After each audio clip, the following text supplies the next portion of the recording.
Hello and welcome to the latest edition of Garrington's UK Property Market Review. To the surprise of some, market conditions have remained exceptionally brisk over the last month. As a result, opinions are increasingly divided as to whether the property market is enjoying a temporary blip in activity due to the released pent-up demand, or whether what is being witnessed is a once-in-a-generation event as people change how they live and what they want from a property.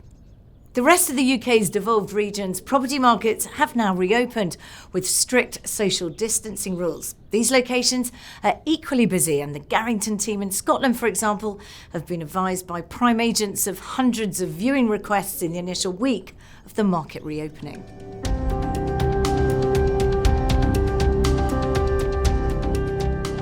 Given the previously referenced brisk conditions, data from house price indices is likely to be creating confusion. Nationwide, for example, reported a monthly fall in average prices of 1.4%, taking the annual rate into negative territory for the first time in 8 years. This recorded fall in values was specifically cited by the Chancellor in his summer statement as a reason for supporting the property market.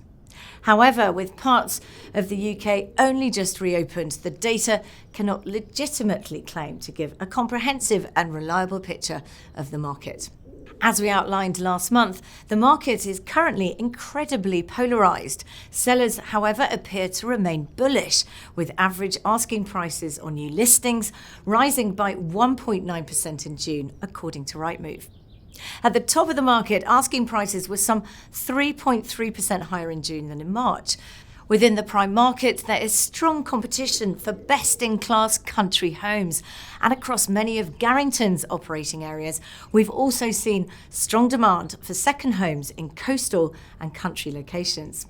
Within London, domestic demand is driving activity in the market up to the £2 million level, where gazumping and competitive bidding has been seen. Above this price level, the market is more reliant on international buyers who are currently noticeably absent, and therefore there is opportunity for some.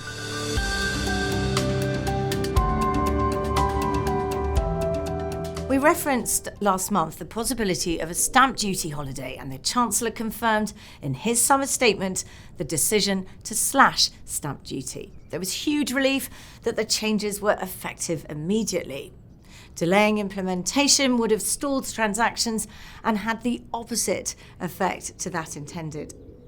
The tax-free nil rate band on residential purchases has been temporarily increased from £125,000 to £500,000 until the 31st of March 2021.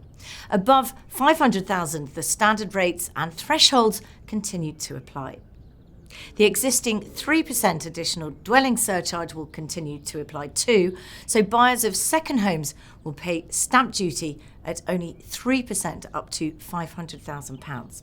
Overall, the measure will provide savings of up to £15,000 for both standard and additional ratepayers.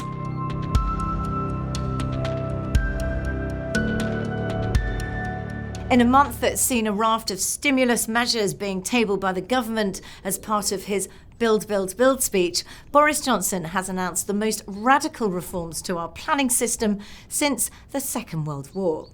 Under the new rules, which will become law in September, a wider range of commercial properties can be converted into residential housing more easily, in a move to kickstart the construction industry. Builders will also no longer need a normal planning application to demolish and rebuild vacant and redundant residential and commercial buildings if they are rebuilt as homes. Property owners will also be able to build additional space above their properties via a fast-track approval process subject to neighbour consultation.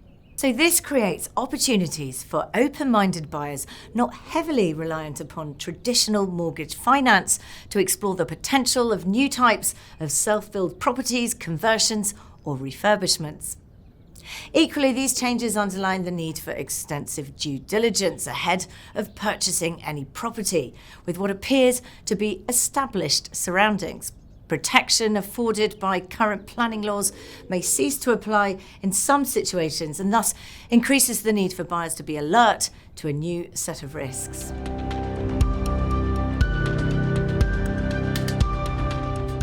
There's been much speculation over recent weeks about what the future of the economy and property market looks like. The UK economy has seen its worst fall in GDP since Q3 1979. However, Bank of England economist Andy Haldane said in a speech at the end of June that the recovery had come sooner and faster than expected, and the UK economy is still on track for a so-called V-shaped recovery.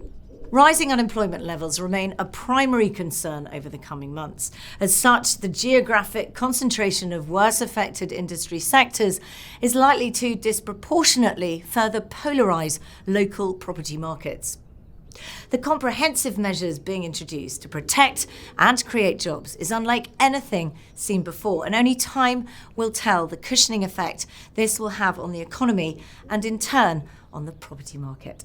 Irrespective of these uncertainties, a core of pragmatic buyers appear determined to progress their moving plans this summer, and we watch with interest to see what effect new stimulus measures have in shaping the property market over the coming weeks. In the meantime, we hope you found this video interesting, and if you would like any further information about our property services here at Garrington, please do get in touch. Thank you for watching.